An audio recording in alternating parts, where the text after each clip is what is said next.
René Vivien Radio, suite de la nouvelle La Dame à la Louve. J'ai pas voulu m'aventurer sur plus de temps, car il y a toujours cette peur évidemment que l'enregistrement ne se fasse pas, ce qui serait bien dommage. Donc je préfère faire des petites interruptions de ce genre. Donc on en était, la dernière phrase était admirable, admirable exemple de ruse féminine.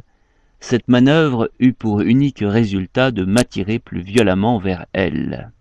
Les longues résistances vous font quelquefois l'effet d'une agréable surprise et rendent la victoire plus éclatante. Vous ne me, vous ne me contredirez pas sur ce point, n'est-ce pas, messieurs?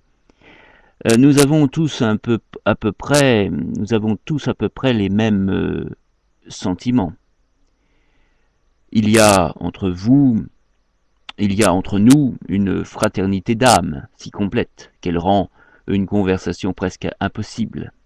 C'est pourquoi je fuis souvent la monotone compagnie des hommes, trop identique à moi-même. Certes, la dame à la louve m'attirait. Et puis, dois-je le confesser, cette chasteté contrainte des geôles flottantes exaspérait mes sens tumultueux. C'était une femme, et ma cour, jusque-là respectueuse, devenait chaque jour plus pressante. J'accumulais les métaphores enflammées, je développais élégamment d'éloquentes périodes. Voyez jusqu'où allait la fourbe de cette femme. Elle affectait, en m'écoutant, une distraction lunaire. On eût juré qu'elle s'intéressait uniquement au sillage d'écume, pareil à de la neige enfumée. Les femmes ne sont point insensibles aux comparaisons poétiques. Mais moi qui étudie depuis longtemps la psychologie sur le visage féminin, je compris que ces lourdes paupières baissées cachaient de vacillantes lueurs d'amour. Un jour je payais d'audace et voulus joindre le geste flatteur à la parole, délicate, lorsqu'elle se tourna vers moi d'un bond de louve. Allez-vous-en, ordonna-t-elle avec une décision presque sauvage. Ses dents de fauve brillaient étrangement sous les lèvres aux menaçants retroussis. Je souris sans inquiétude.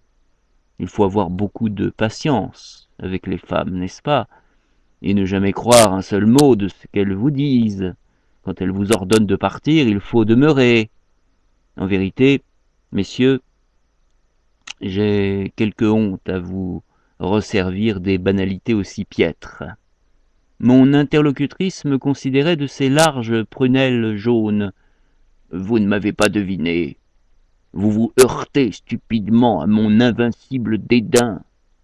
Je ne sais ni haïr, ni aimer. Je n'ai jamais rencontré un être humain digne de ma haine. La haine, plus patiente et plus tenace que l'amour, veut un grand adversaire. Elle caressa la lourde tête de Helga, qui la contemplait avec de profonds yeux de femme. Quant à l'amour, je l'ignore aussi complètement que vous ignorez l'art, élémentaire chez nous autres anglo-saxons, de dissimuler la fatuité inhérente au mal. Si j'avais été un homme, j'aurais peut-être aimé une femme, car les femmes possèdent les qualités que j'estime, la loyauté dans la passion et l'oubli de soi dans la tendresse. Elles sont simples et sincères pour la plupart, elles se prodiguent sans restriction et sans calcul. Leur patience est inlassable comme leur bonté. Elles savent pardonner, elles savent attendre, elles possèdent cette chasteté supérieure, la constance. Je ne manque point de finesse et sais comprendre à demi-mot. Je souris avec intention devant cette explosion d'enthousiasme. Elle m'effleura d'un regard distrait qui me devina. Oh, vous vous trompez étrangement. J'ai vu passer des femmes très généreuses d'esprit et de cœur, mais je ne me suis jamais attaché à elles. Leur douceur même les éloignait de moi. Je n'avais point l'âme assez haute pour ne pas m'impatienter devant leur excès de candeur et de dévouement.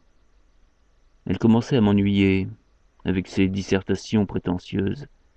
prude et bas-bleue autant que Chippy. Mais elle était la seule femme à bord, et puis elle n'arborait ces airs de supériorité qu'afin de rendre plus précieuse sa capitulation prochaine. Je n'ai d'affection que pour Helga, et Helga le sait. Quant à vous, vous êtes sans doute un bon petit jeune homme, mais vous ne pouvez vous douter à quel point je vous méprise. Elle voulait, en irritant mon orgueil, exacerber mon désir. Elle y réussissait, la coquine. J'étais rouge de colère et de convoitise. Les hommes qui s'empressent autour de femmes, n'importe lesquelles, sont pareils aux chiens qui flairent des chiennes. Fin de cet extrait, évidemment, très éloquent.